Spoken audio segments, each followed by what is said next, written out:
everybody, and welcome to Motivational Monday, where you can learn how simple shifts in your habits can lead to profound results in the way that you feel and in the way that you look.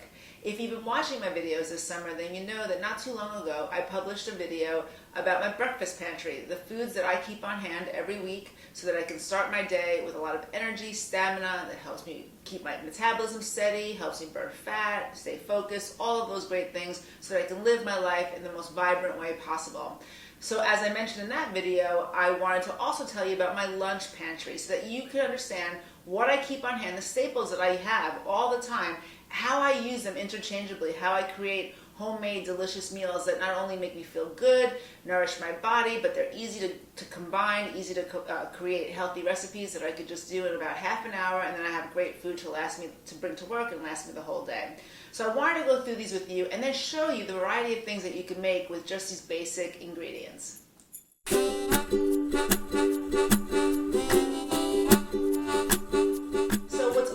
In my refrigerator every single week, no question about it, are a variety of greens and a variety of vegetables, and with that I make different things. So there's always some sort of leafy green. I happen to have romaine, sometimes it's Boston lettuce, sometimes it's kale, sometimes it's just the tops of bok choy that I use the bottom half for juicing, and I'll just use the leaves for a salad, but some sort of green leafy vegetable that I can use as a base for a salad.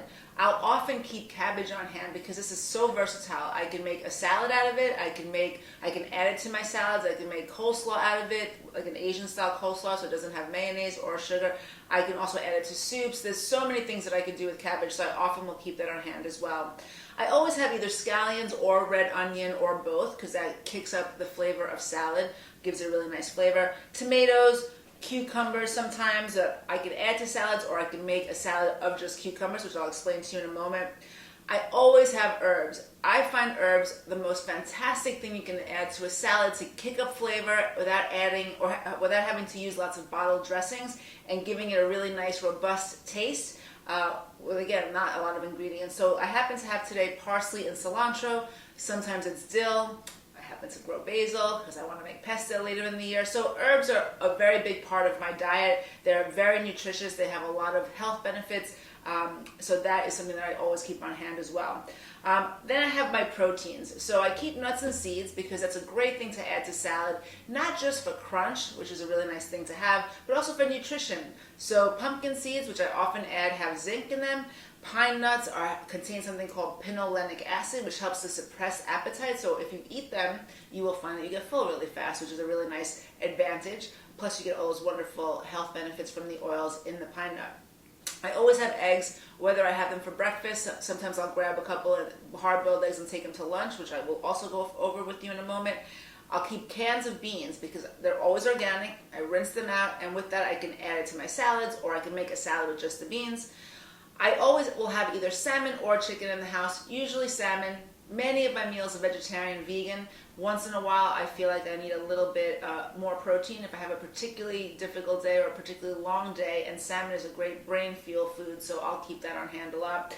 And then if I want to wrap up my food, and like instead of having a sandwich because I don't eat wheat, I'll get these paleo wraps. So they're coconut wraps. You can just put the food in there, assemble it, and roll it up like a small burrito, and I'll use that oftentimes with some beans or some chicken or whatever, and I'll take that as well. So, and of course, the ubiquitous green drink, which I will explain to you in a moment. So these are the things that I always have on hand. Oh, and my avocado. Always have avocado in the house because they're delicious. They're easy to add to any salad, any meal. And sometimes I'll just cut open an avocado, sprinkle a little bit of sea salt in there or Himalaya salt, and I'll just have that as a quick snack or as part of my lunch. So that's everything that I more or less keep on hand. And now I'm going to show you how I combine them to make delicious meals.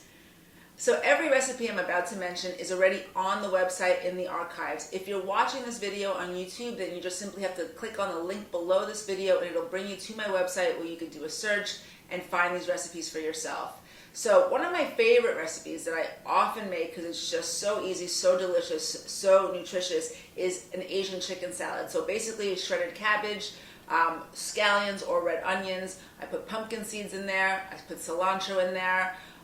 Then I add olive oil, lime juice, tamari, salt and pepper if I need it, and I mix it all together, and that's something that once I've made it, it'll be enough for 2 days. So that's one salad that I make. Another one, which is just super easy, basic, is I chop up lots of green leafy vegetables. I put herbs in there. So sometimes I'll put dill in this particular recipe that I'm thinking about, but you can put cilantro as well. I'll add pumpkin seeds or pine nuts to it, red onion or scallions, and then I grill a piece of salmon and I add that to it, and that's a really nice, nutritionally dense salad that really sustains me the whole day.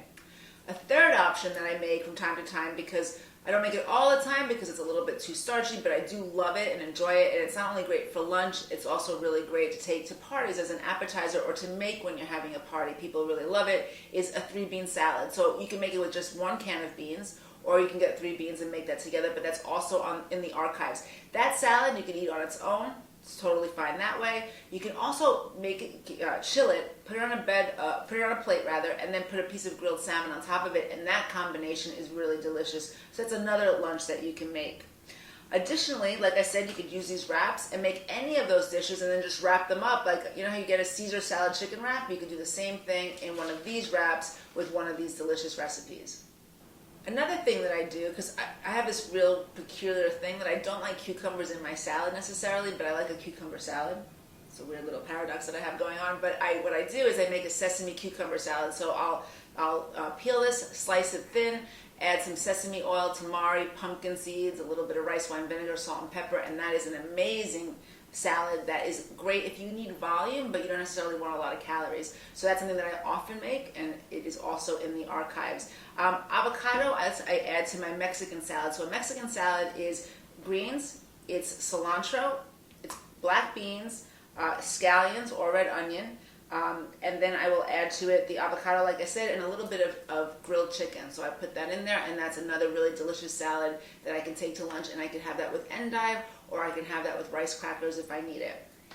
Another salad that I make that combines many of these ingredients is a Mediterranean or Middle Eastern salad. So it has some chickpeas, which I often keep on hand as well, cucumber, tomato, scallions, or red onion, has some herbs, so it has some cilantro and parsley, and it has tahini and all these other great ingredients, and it's also on the archives, and that's great as a vegan main entree. You can take that as a lunch in a nice little bowl, or you could do it as a side dish. And then when I'm in a pinch and I have a really busy day and I don't have a lot of time, there's always 2 hard-boiled eggs that I can bring with me, and I can have that with a green juice so that I have enough nutrition to get me through the afternoon. A common challenge that my clients face with regards to lunch is time. So they think that they don't have enough time to make lunch. They tend to grab things on the run. And when you're doing that day after day, what you will find is you will quickly grow bored of the 3 things that you know that you can locate at any given time and just buy and take to your office and eat quickly while you're in between meetings or whatever it is. If you do a little bit of planning and you decide, I'm going to make these 3 things this week, then you've made enough food to last you for the week. You're going to save money, you're going to feed yourself in a nutritious way, and you're going to create variety in your diet, which is really a cornerstone to keeping up with a healthy lifestyle. So like I did with the breakfast video, I'm going to include this list, this shopping list of staples that you can keep in your house, and the many ways that you can combine them to make different recipes. Go through them, see which ones you like, buy those ingredients, and then use them interchangeably. So if you're buying cilantro, with that cilantro you can make the Mexican salad, you can add it to the Asian chicken salad. So again, you can use them in many ways and make a few salads throughout the week so that you're not just buying lots of ingredients and then wasting them at the end of the week. So I'd love to hear from you. Tell me what your favorite lunches are and how you go about making sure that you have all the ingredients in your house that you need week after week to make sure that you get a great meal in and you're not wasting money or you're wasting products because you're not eating them. I'd love to hear in the comments below. Share your lunch recipes with me because, like I said in previous videos, you never know if I'm going to love the recipe, try it, and then put it on the blog. So do let me know in the comments below. So now you have the breakfast pantry video and the lunch pantry, and if you tune in a few weeks, you will see that I have a dinner pantry as well, and this way you'll have a nice variety of foods that you can bring into your diet to help you live your best life and feel great as you're going through it. So thank you for joining me for another Motivational Monday. I hope you found this helpful. If you like tips like this and you're looking for more of them, then come on over to BarbaraMendezNutrition.com and please sign up for the mailing list there. Once you do, you will automatically receive an email from me every Monday with either a written or a video blog with a recipe, some suggestion or inspirational tip to help move you closer to your health goals. You can follow me on Facebook or Twitter, and as always, if you know anybody that would benefit from this information, feel free to share it with them. Thanks so much, have a great week, and I'll talk to you next time.